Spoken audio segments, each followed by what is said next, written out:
तो स्वागत है हमारे चैनल पर। तो आज हम बताने वाले हैं पवन सिंह के घातक फिल्म कब रिलीज हो रहा है टीवी पर। तो चलिए वीडियो को स्टार्ट करते हैं। वीडियो को स्टार्ट करने से पहले आप लोग हमारे चैनल पर नए हो तो चैनल को सब्सक्राइब करें और बेल आइकन दबाना ना भूलें। तो चलिए वीडियो को स्टार्ट करते हैं। पवन सिंह का घातक फिल्म पहली बार टीवी पर आने वाला है।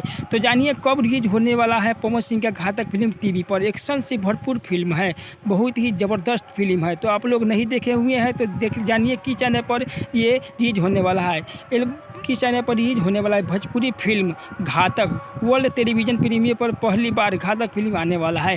स्टार कास्ट में नजर आपको आएगा पवन सिंह एंड सहरसा। तो आप लोग जानिए कि चैनल पर ये फिल्म रिलीज होने वाला है घातक। भोजपुरी सिनेमा पर ये घातक फिल्म रिलीज होने वाला है 22 मई को रिलीज होने वाला है घातक फिल्म वर्ल्ड टेलीविजन प्रीमियर पर। स्टार कास्ट में नजर आपको आएगा पवन सिंह एंड सहरसा एंड और अन्य कलाकार है। तो आप लोग देखना ना भूलें। 22 मई को रिलीज होने वाला है घातक फिल्म टीवी पर। पहली बार आ रहा है टीवी पर घातक फिल्म पवन सिंह का।